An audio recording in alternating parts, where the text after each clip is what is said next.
E se eu te dissesse que um profeta escolhido por Deus morreu como inimigo de Deus? Ele tinha dons espirituais, ouvia a voz divina, falava com autoridade, mas trocou tudo isso por riqueza e prestígio. A história de Balaão não é apenas sobre uma jumenta que fala. É sobre corrupção, ambição e juízo. Um homem que conhecia a verdade, mas amava o dinheiro. Hoje você vai descobrir como um profeta caiu.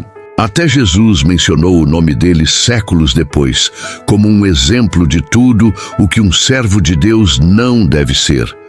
Prepare-se, porque o que aconteceu com Balaão pode estar mais perto da nossa realidade do que imaginamos. O povo de Israel marchava pelo deserto, derrotando nações com um poder inexplicável.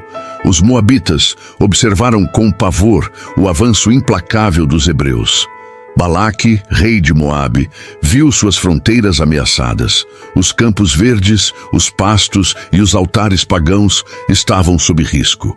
O exército de Israel não era apenas forte, era invencível, pois o próprio Deus caminhava à frente deles. Sem alternativas militares, Balaque recorreu ao sobrenatural. Mandou mensageiros até Petor, às margens do rio Eufrates, para buscar um homem incomum, Balaão, filho de Beor, um profeta conhecido por abençoar e amaldiçoar com precisão. Balaque não queria diplomacia, queria que Balaão amaldiçoasse Israel, por dinheiro, por poder, por medo. Os príncipes chegaram com ouro e promessas. Há um povo que cobre a face da terra. Vem, amaldiçoa-o para mim, pois sei que quem tu abençoas é abençoado, e quem amaldiçoas é amaldiçoado. Números 22, 6. Balaão, homem de fama espiritual, parecia inicialmente fiel.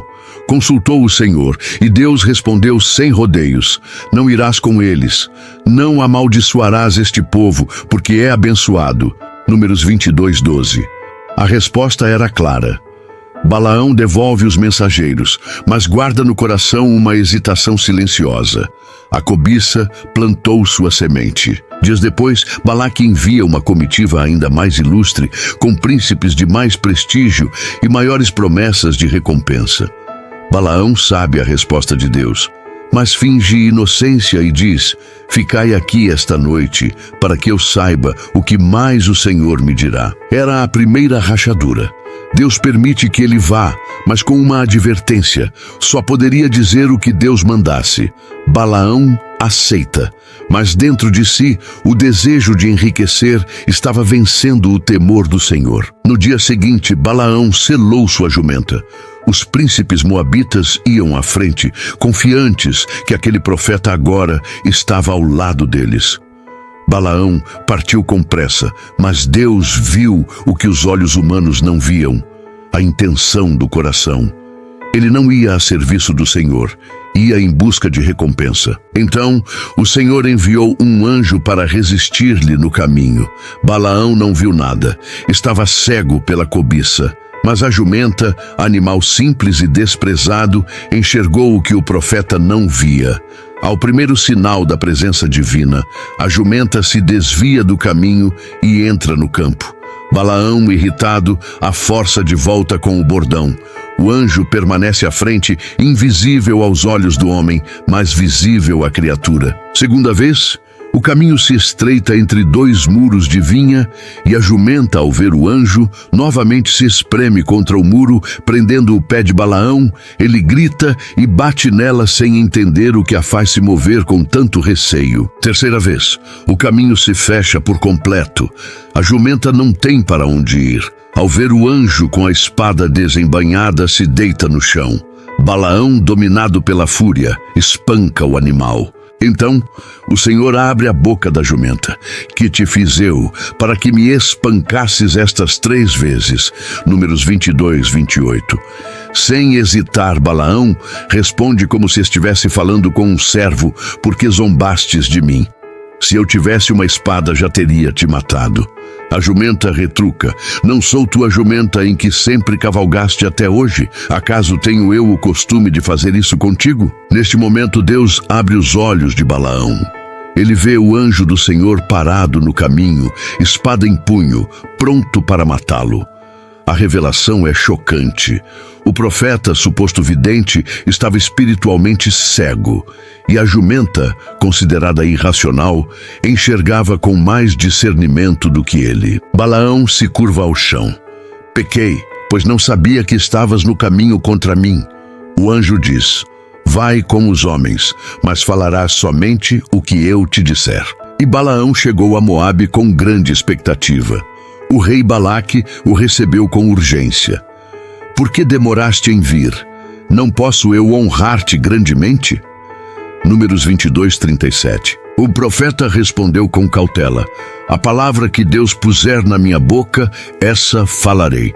Mas no fundo ainda nutria esperanças de agradar Balaque e ser recompensado.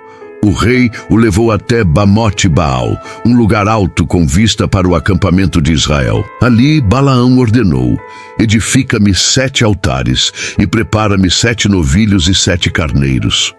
Balaque obedeceu.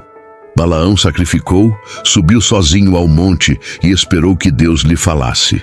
Deus veio, mas o que Balaão ouviu não era o que esperava. Ele voltou ao rei e declarou: como amaldiçoarei a quem Deus não amaldiçoou? Balaque ficou indignado. Que me fizeste? A meus inimigos chamei para amaldiçoá-los, e eis que somente os abençoaste. O rei ainda não desistia. Leva Balaão a outro lugar, o campo de Zofim, no cume do monte Pisga. Novamente, 7 altares, 7 novilhos, 7 carneiros. Balaão realiza os sacrifícios e sobe para consultar o Senhor. Deus fala mais uma vez.